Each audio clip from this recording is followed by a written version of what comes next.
All right, welcome back to First Takedown Podcast. I'm Alex along with Hunter. We are getting right back into it. Hunter, it's been a crazy couple weeks after the NCAA tournament, more specifically talking about the transfer portal. If you follow any sort of wrestling news or anything on Twitter, you've seen there's been a lot more madness in wrestling than there has been in basketball. I'll say that. And some of the names has been super surprising, but I know we're going to talk about the portal. We're going to get into Penn State's lineup today, potential lineup for next year. But what's something that just like the biggest takeaways from this transfer portal madness? The biggest takeaway to me is just normally this time of year is when everything's kind of settled down a little bit right after the national tournament. Not that there wasn't recruiting and things going on right after the tournament. There's always NHSCAs, coaches are going and watching that tournament, and there's national tournaments, Pittsburgh Wrestling Classic, right, right in that time frame as well. So there's always been stuff going on, but it's always been kind of like everybody takes a breath, maybe they go on vacation, but that's not the case anymore, and I don't see it changing anytime soon. It's been a feeding frenzy for the last 2 weeks, and I know you and I kind of talked after the national tournament. We're like, oh, maybe take a couple weeks after the national tournament. We didn't do an episode because, just timing and things like that, and there's been so much to actually talk about, and it was almost hard to like pick a day to have an episode come out because the next day a guy would jump in the portal, and then you're like, oh, I want to capture that, I want to get that, I want to talk about that. So it's definitely not done. I don't think it's done anytime soon. I think guys, I think they have until like May 5th or something like that to jump in the portal, and so I think you'll see some more guys hop in and just maybe just test the waters, see what they're worth. But my biggest takeaway is just it's been nothing but chaos, and normally this time of the year it's not chaos at all. Yeah, and it's been interesting to see, and it's also kind of weird to be in the dark a little bit of like knowing that these guys are going to go to, you could potentially pick the school that they're going to go, but we have no idea actually what that NIL deal looks like and what else might be guaranteed in like housing or whatever it may be.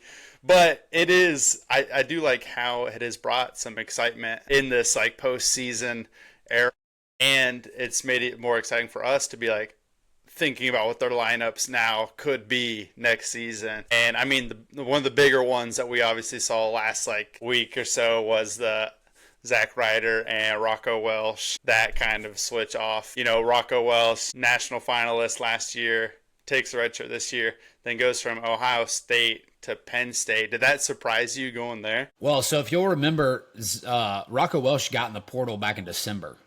So he was in the portal back in December, and there was some rumors that he was going to leave Ohio State back then. He actually took a visit to Oklahoma State back in December.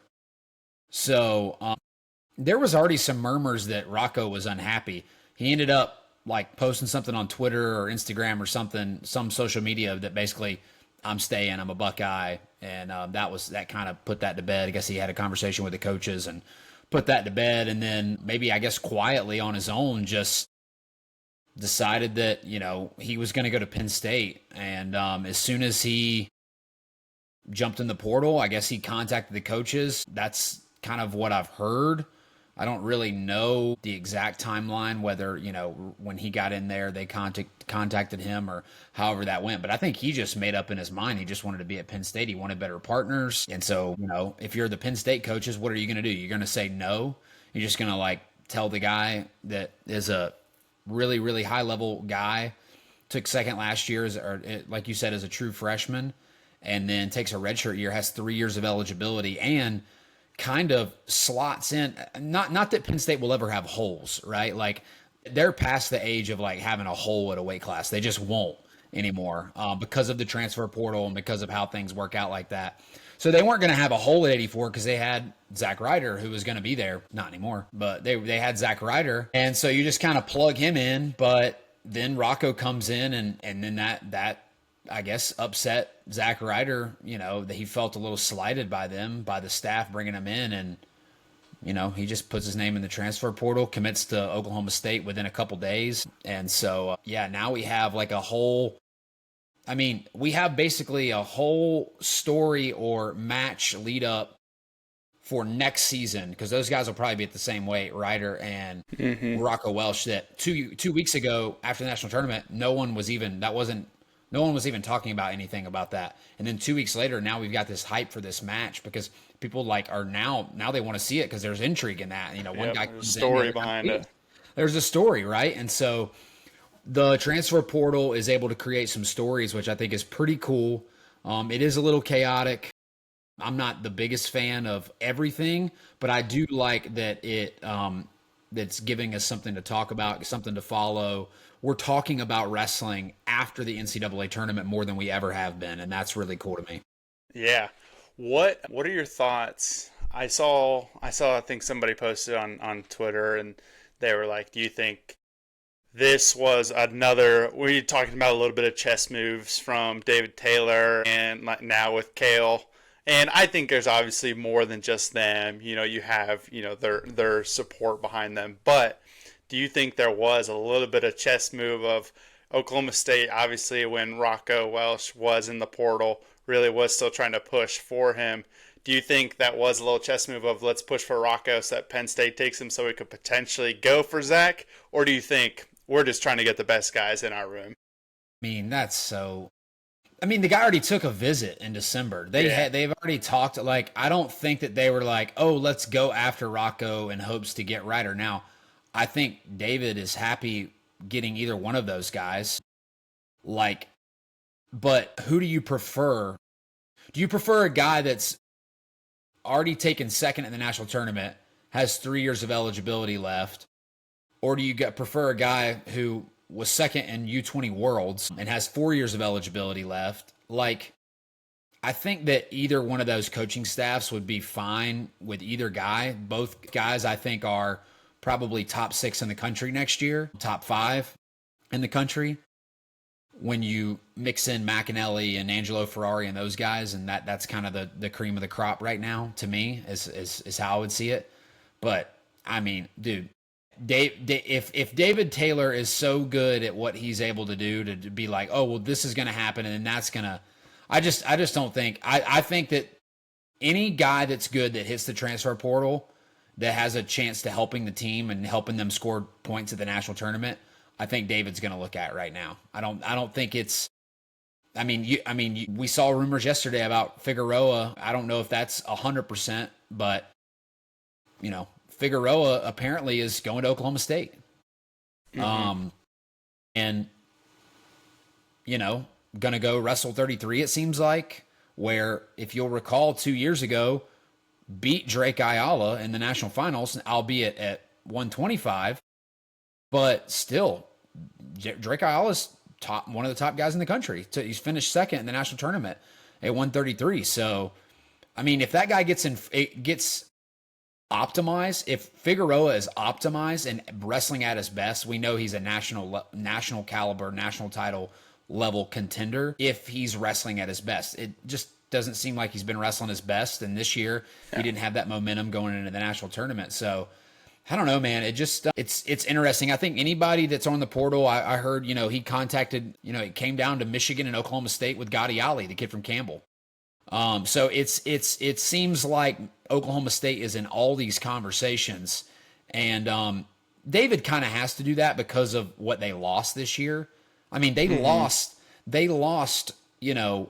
a point score at, All-American point score at 57, 65, national champion at 74, fourth place at 84, lost 97, lost the national champion at heavyweight. So like they got a lot of moving parts and a lot of pieces that are leaving that they're going to have to backfill with either transfers or recruits. So I think that they're just trying to do what Penn State does. They're trying to get the best guys in the room and let them sort it out, let them figure out what the lineup's going to be. And that's what you're seeing Penn State's doing the best. They just get the best guys, and then they coach them up and they let them figure out who the best is. So yeah, it's interesting, the guys now, and we kind of talked about this in the past.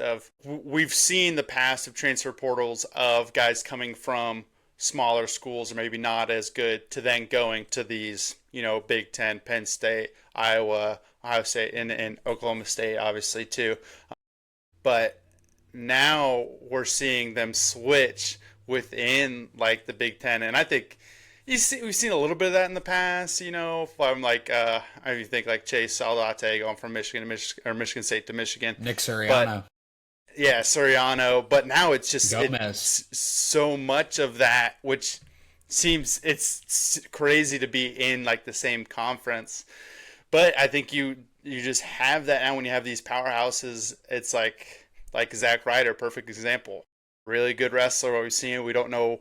I mean, had an undefeated redshirt season, but now can see. Oh, I can have a good career here, but I could also have even more opportunity and a great career somewhere else too.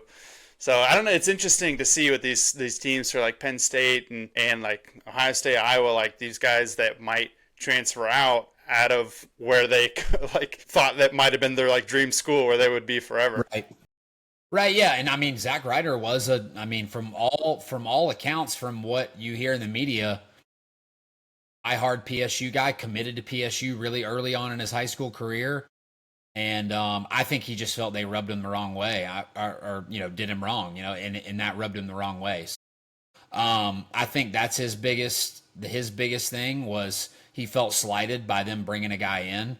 I don't think he was upset with trying to compete for the spot. If you're at Penn State, you're going to have to compete for the spot.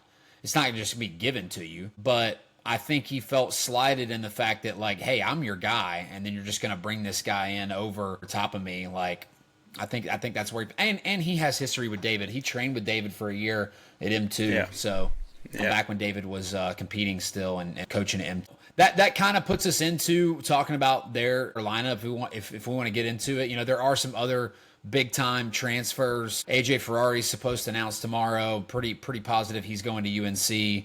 So he's announcing on Flow Radio Live tomorrow, unless he just does a big old switch up, which I guess is possible. Yeah. Anything's possible with that guy. Yeah. And then there's a bunch of other guys, and there'll be some more that hop in. We mentioned Figs. I don't think we had a chance to mention Nasir Bailey and Jordan Williams both going to Iowa, and then Dean Peterson also going to Iowa. You got your Iowa wrestling shirt on. Yeah, I got out to wear the shirt today. You got an NIL deal to Iowa as well. To wear the shirt, yeah. I need that money. I need to call Iowa. Yeah, see what I can do. I think that one is cool. I mean, I think it's been really cool to see Little Rock and their team. I am excited for those guys that kind of have built the friendship this past year, and like these teammates that are now going somewhere else. And I hope that they do well at Iowa. We'll see how that goes. But it makes you feel bad for the smaller programs, but it's like these guys are probably getting a good chunk of change to go over there and compete for Iowa. And it's different though, man. Wrestling in the Big Ten versus wrestling in the Pac-12, or it's an every week thing. So that was something I think Willie was mentioning when he was talking about, I can't remember who he was talking about, Teamer and Parco coming in last year. Both Pac-12 guys come in and kind of, the season, not that Parco kind of looked the part all year. He just got hurt. I think he was just probably hurt at the national tournament. Teamer didn't look really right all year, and maybe it was a shoulder, maybe it was just an attitude of wrestling a hard match every single weekend. So I don't know. We'll see. I mean, wrestling that Big Ten schedule is no cakewalk. So you got to wrestle that and then go do the Big Tens and then go do the Nationals. So, but yeah, we'll get more transfer news. But yeah, I know today we wanted to really hit on this potential Penn State lineup for next year. Let's do it. So starting at the bottom, 125 for Penn State. I mean, do you have anybody besides Lightning Luke? No, I mean they have Nate Desmond coming in as a redshirt next year, probably behind Luke. And Luke's just world class, man. He's really, really good. I would imagine Luke would go 4 straight. I don't see him going to 33 at any point in time, but I guess it's possible. To me, if you're Luke Lillidahl, you got to be thinking you're competing at 57 kilos, trying to make the Olympic team in 28. So next year will be 26.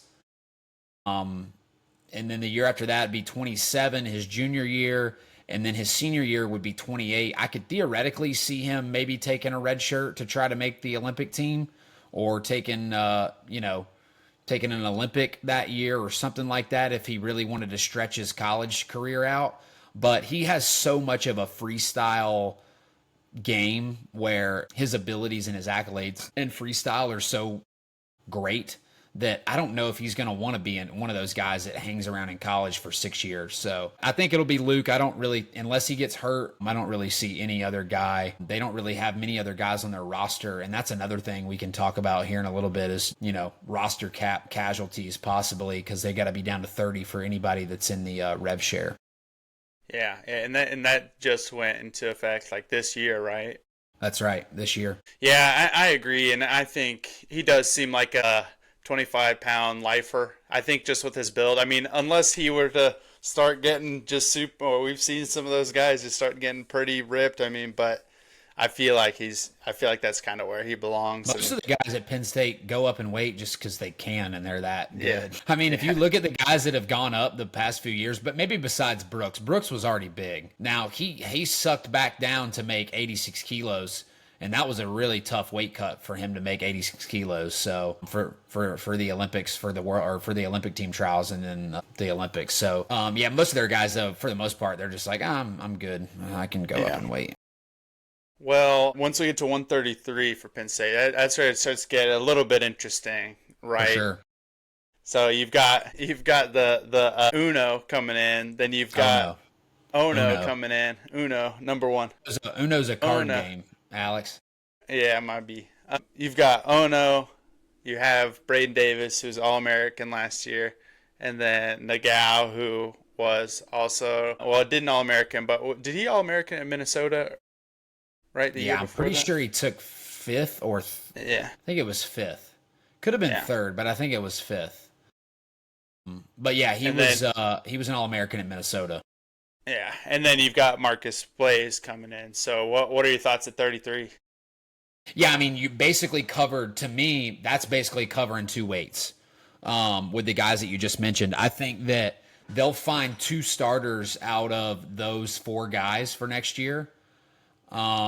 Something could happen at 41 where maybe there's an oddball guy and they get somebody in the portal, but I just don't see it. I think maybe they wrestle Ono right away at 41 or Blaze right away at 41 and either run it back with Davis or, run with Ono. So I could see a scenario where they go Ono, Blaze, 33-41. For me, the front runner right now at 41 would be Blaze, or I guess Ono. I just don't know what weight the guy's going to go. I would imagine that he's a 33 pounder, but I mean, making weight all the time. I don't know how big or how little he is. So, what weight is he wrestling? Freestyle? What kilos? He won worlds at 61 kilos, which is like 134. So, and then he made 59.5 kilos wrestling Spencer. So he's probably a 33, could be a 41. So I think that it's crazy. It's really crazy to say like Braden Davis, who took fifth in the country last year, probably isn't the favorite to have that spot next year. But I wouldn't think that he is the favorite. Could you I don't know. To me, he's not the favorite. Nagao is really kind of I don't want to say an afterthought. The dude's an All-American, but he's got to be a somewhat of a transfer portal candidate to me, just because you're really going to be hard-pressed to find him in the lineup next year unless they decide to redshirt Blaze and one of those guys goes up in weight classes. So it's going to be interesting. 33-41. I would say that's the most intriguing weights for them next year, because I think everything else you kind of have a decent idea of what they're going to do, but those two weights to me are I'm very curious to see what they do with Ono and Blaze. Yeah, is there a world where Ono would redshirt coming in just to kind of learn a little bit more folk style, get used to the bottom position? I mean, that whole learning, the dude's so good, man. Like, so good. I don't know why you would go through all those hoops just to like go wrestle in the Clarion Open and I why are you going through all that to wrestle a full year of wrestling? I don't know. Maybe he just wants to be here a long time. My thought would, I don't even know if Ono will wrestle all 4 years. I don't know if this is a scenario where he wrestles all 4 years or not. I have no idea. I would just think, like, if you got the guy and he's ready, send him out there. You're going to get more recruits later. These guys are going to recruit really well and have other recruits down the road. So if he's ready, I would send him out there right away, especially if there's a marketed difference between him and Davis, and what the coaches are seeing. So it seems like there will be, but I do agree. It does seem like a 2-year. I could see like a 2-year deal kind of thing of him, like, okay, that was good. He did it. Like, could do really well. Yeah. Yeah. I did. I'm going to go back to freestyle now. I'm going to go, I'm going to wrestle for Japan again and, go do that. But it might be a scenario where he just stays and trains at Penn State from here on out, and then just wrestles for the Japanese team. That's what a lot of guys, were doing for a while with RTCs. Micic trained at the Michigan the Cliff Keen RTC, and then he would just go wrestle for Serbia. So I think it's probably a similar scenario to that. A lot of guys are training in the U.S. and then go wrestle for different countries. So, but yeah, to me, those are the most intriguing. Those are the two most intriguing weights. And then 49, I think, kind of, it's Shane Van Ness's senior year. It's kind of an obvious one. I think he's going to go. You got a guy in David Evans that's in the portal. That's pretty tough, 49-pounder. For Penn State, he's in the portal. He's gonna be a guy that like makes a national tournament for sure, and is wrestling probably top 16, type of guy that he is, type of wrestler that he is. So we'll see what he's got. But I think it's a Shane Van Ness senior year, and then maybe you have an opportunity to redshirt Dalton Perry and wrestle him next year, or maybe a guy like Blaze gets big enough and he ends up going 49. I don't really know what their plan is for whenever Shane Van Ness leaves. Yeah, and go. Yeah, I agree with 49, and then going to 57. Do you think KSAC will stay at 57? Too. That's an interesting one. They have a thing that they could do. So this is what they could do. After KSAC gets off the steroids. No, I'm just kidding. I'm kidding. But they could bring in, so PJ Duke he's going to be ready to go like right away. I think he might wrestle next year at 57. So what you could do is come in, wrestle PJ Duke right away, redshirt KSAC, and have Shane Van Ness go. I guess Shane Van Ness is a senior, but maybe he has a. Does he have a? He had a year where he was hurt, so I guess theoretically he could have a medical, so he could have 2 more years. I guess theoretically. So I don't know. Does he want to stay for another year? I don't really know, but he actually could have another year. But I was gonna say, if he's done after this year, what you could do is bring in Duke, wrestle him right away at 57, 4 straight, redshirt KSAC, and then drop KSAC back down to 49 whenever Van Ness leaves. So that's a thought. I'm not really sure what they'll end up doing. I guess you could say, all right, we'll run KSAC back at 57, redshirt Duke. If Shane Van Ness does wrestle the next year, you could redshirt KSAC that year. And then, I don't know, would you want to cut back down to 49 like for your senior year? I don't really know. But they could play some musical chairs there. They've also got Joe Seeley at 57. So what does he do? He might be a transfer portal candidate as well. He might be a guy that hops in the portal with Duke coming in, especially a year younger than he is and at the same weight. And so, yeah, that's going to be an interesting one. 57 to me, do they go KSAC or do they go Duke? I think that's really the question there. I don't really think there's a question at 49. Do they go Duke? Do they go KSAC? And then what does that mean for their red shirts or for what they're going to do down the road? Yeah.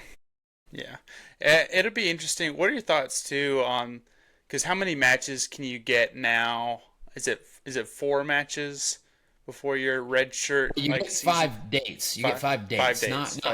It's not matches, so it's just dates. So if you wrestle in a tournament, and it's a 1 day tournament. It's just 1 day. I don't Okay. know if it's a 2 day tournament. I still think it might only be 1 date, but I'd have to check on that one. I can't remember if that's true or not. But if you wrestle in one duel, it counts the same as wrestling in 5 matches at a tournament.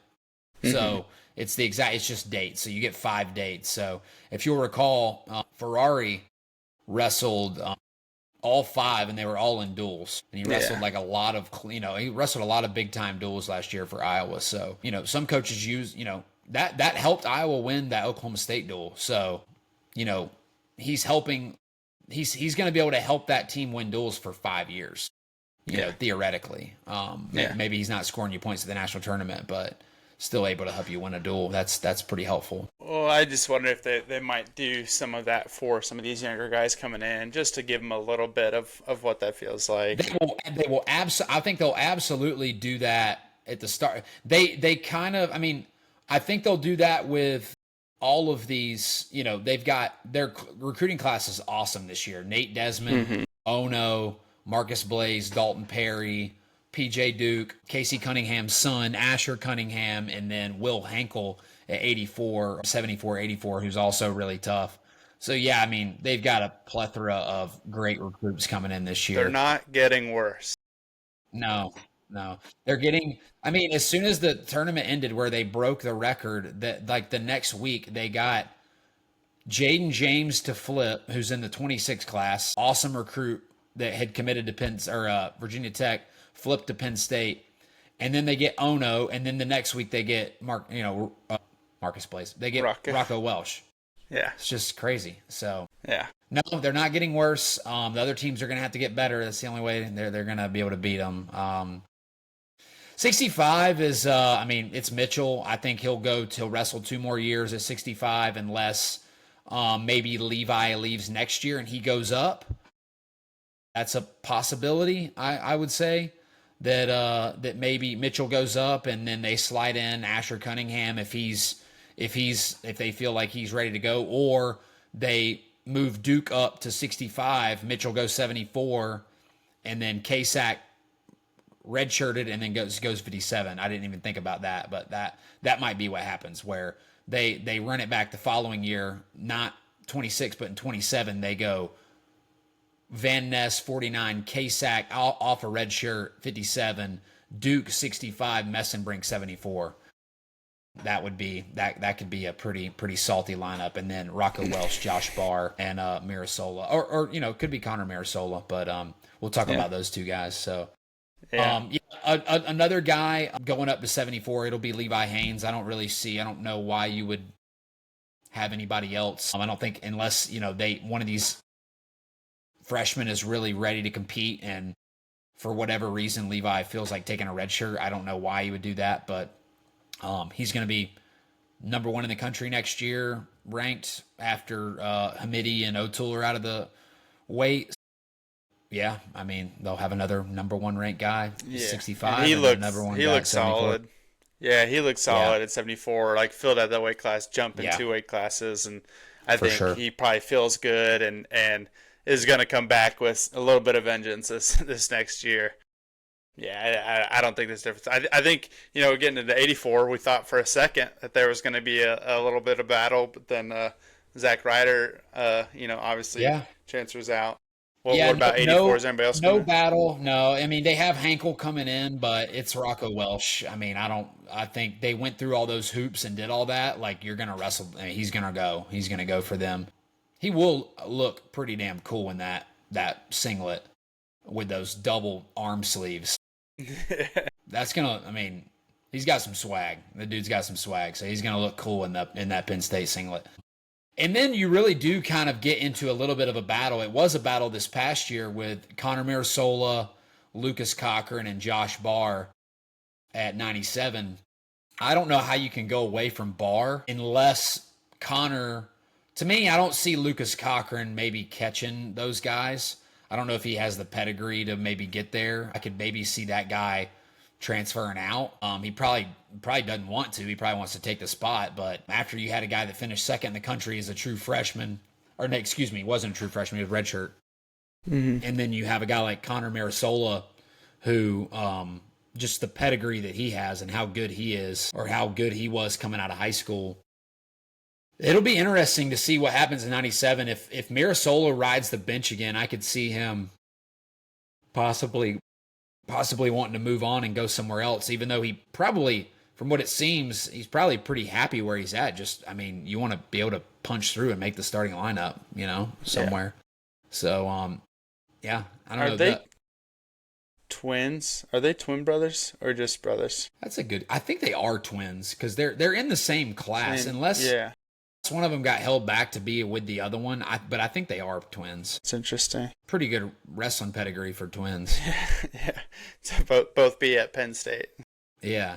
And then Cole's gonna probably be the heavyweight. They didn't really address that weight. Well, I mean, they addressed it as far as, they recruited Cole, but they haven't addressed it after Greg, right? So like there was the only plan was Cole to be the guy after Greg left, but they didn't really bring in much competition for Cole. So that's going to be an interesting one. I mean, theoretically, could you see I remember Lucas Cochran going up to heavyweight last year and wrestling Yaroslav Slavakuski, the Rutgers heavyweight, in a duel and beat him in a duel. I remember that vividly.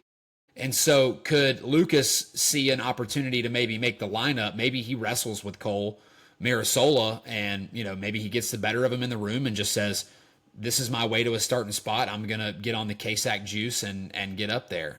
Yeah. I don't know. We'll see. That to me could be an interesting one. Like, does he decide? Maybe he's right there with those guys, and he says, "I can wrestle with. This is my way to the starting spot. I'm not going to probably beat out the guy that just took second at the national tournament." Yeah. But yeah, that one's intriguing to me. More so now that I look at it, it's intriguing to me. At first, I didn't even think about that as an opportunity. I could maybe see that. He did wrestle a match at heavyweight last year. Yeah. Well, I think we've seen that before too. Like those guys that do jump up from that 97 to heavyweight that see some success there. So I definitely think he only wrestled the one match at heavyweight. Every other match he's wrestled has been at 97, and then he had a couple matches in 2022 where he wrestled at 84. But really tough dude. I mean, hasn't really taken. He wrestled in the Drexel duel and then wrestled in the Black Knight Invite and he beat everybody and then got majored by Barr. So, that's an interesting one. Could he possibly bulk up? Like I said, he beat Slavakuski. That's kind of a guy that's right there that he placed last year. So is that a guy kind of right there? I don't know that Cole Mirasola's level right now is much better than a Slavakuski level guy anyways. Let's look at what Cole Mirasola did last year. He won Black Knight Invite and then he won the Scuffle, looked pretty good, but then takes 2 dual losses, which to really tough dudes. He loses to Feldman and to Luthman, but those are guys you got to beat if you want to be on the stand. I mean, those are guys you got to beat. Maybe not next year because you lose a little bit at heavyweight. You lose Kirkfleet, you lose Hendrickson, you lose Gable, and, kind of the number one guy next year. I mean, I would think the number one ranked guy is going to be, what, Ben Keeter? Where did Keeter finish? I want to say 5th. Yeah, I mean, this is terrible radio that we can't remember this, but I'm going to look at this real. Yeah, I know, I'm the source. Yeah, Treffin's a senior. Colton Schultz took 3rd, excuse me. Colton Schultz took 3rd. But, Trumbull, Keeter, Feldman, that's like the next, and then you're going to have insert Gadiali, you're going to have insert the guy from Iowa State, the transfer from Bastida. Yeah, you'll have him. Luthman was a senior, Slavakuski was a senior, Feldman will be back. So the weight class really does lose quite a bit, but, Lucas Cochran beat Slavakuski, and I'm pretty sure Slavakuski this past year beat Luthman. And then, so you got to think that Cochran, basically what I'm trying to say is you got to think Cochran is kind of right there with those guys in the room, in the Penn State room. It's just a matter of, is he even big enough, or would he even want to do something like bulk up and go heavyweight? Or does Connor Mirasola like think, well, I mean, it's kind of shitty, to do that maybe to your brother, but hey, finding a spot in that lineup's really hard to do. Does he think, oh, well, my best shot at starting is trying to go heavyweight? I don't know. I think it's really intriguing. Heavyweight's going to be one of those ones where it looks like it's just going to be Cole, and then maybe some oddball can get thrown out. It's the same thing I thought with Ryder. As soon as Nationals ended, I was like, oh, Zach Ryder will be wrestling for Penn State for 184. But then, a week happens, and that's not the case. He's not even on their roster anymore. It's crazy. Yeah. So something could happen, but I just don't know what would happen right now at heavyweight for them. Well, I mean, the biggest thing with Penn State still very, very good team. First of all, so good, filling in their gaps. I mean, just off WrestleStat, they're going to roll out. He'll be ranked. I mean, Vincent Robinson will probably be ranked number 1. I would still think that Lillidahl should be ranked 1, but I'll just go off their WrestleStat ranking. Mm-hmm. Though they're going to go out if you go with the starters that they have picked out. Lillidahl at 1, Braden Davis at 6. Kale Nastio at 62, which I don't think that he'll be their starter. I think it'll be Blaze or Ono, just with their pedigree and how good they are. Shane Van Ness, number 2. Tyler Kasak, number 1. Mitchell Messenbrink, number 1. Levi Haynes, number 1. Rocco Welsh, number 5. Josh Barr, number 1. Cole Mirasola, number 15. So 1, 2, 3, 4, 5 guys on WrestleStat that are ranked 1. Another guy that's ranked 2, one guy that was in the national finals 2 years ago, and then another guy that was 5th last year. So, yeah, pretty insane. We know that they have not dropped off any, even though only having like 2 champs this past year could potentially, according to that, they could potentially have 5 champs again. I mean, and the interesting thing for me always is like Penn State's depth is you never know with the injuries that could happen. Can we see it like one of these guys, the newer guys that could hop in a lineup like we saw like a Kasak in the past? Like, is there a time where, if PJ Duke isn't in the lineup that he hops in because of injury? That's what's intriguing about this 30-man roster cap, and we can touch on it a little bit just from what I'm looking at now. 1, 2, 15. Let's go. Let's do a little quick math here. 22, 30. They're at 37 right now. And then 1, 2, 3, 4, 5, 6, minus 6 guys that are in the portal. So they'll be down under 30, no problem, fairly easily with the guys that they have coming in, and then also the guys that are already in the transfer portal. If the coaching staff's doing this the right way, what they should do is have a conversation with these guys and say, hey, we're going to have a roster cap at the start of the season, and you're on the outside looking in. It's not looking like you're going to make the roster right now, so we just wanted you to go ahead and maybe make some plans to do whatever you'd like to do. And so, I don't know. I think that's probably how certain coaches will handle it. And I think you'll see other coaches not handle it that way. And then it could potentially screw over the kid. I don't know how this is going to be handled as far as like, I heard if you are cut from the team, you can't jump in the transfer portal. You basically are not on a team that year. Can you practice? You're like on a reserve team basically, so if something happens, you can be. This is all new to me, so I'm not 100% sure. But from what I've heard, you can't practice unless they get rid of somebody else. You can't compete, can't practice. Yeah. And so, it affects those bigger schools the most, right? I mean. Yeah, I mean, if it affects the schools that are this is only for schools that participate in the revenue sharing.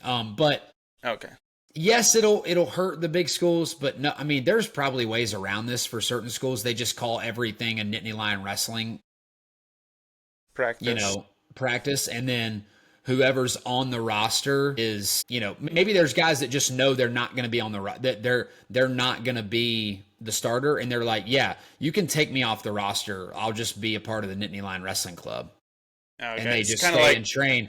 I don't know. I don't know if they can do that or not. I just would imagine, maybe they have a guy that's, I realize I'm not going to be the starter, but I want to be here just in case. I'll do like kind of the role where if that guy goes down and you can bring me back onto the roster, then I would be that guy, but I'm just going to stay and train at Nittany Lion until then. I could see something like that. So I don't know if that's possible or not.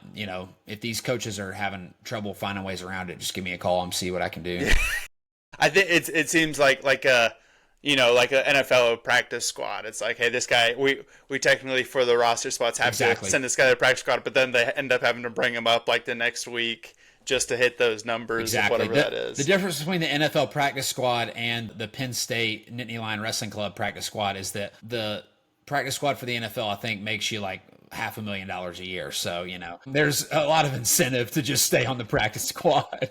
I would love to do that. I'd love to be QB practice, third string locker room guy. Give it to me. Yeah. Yep.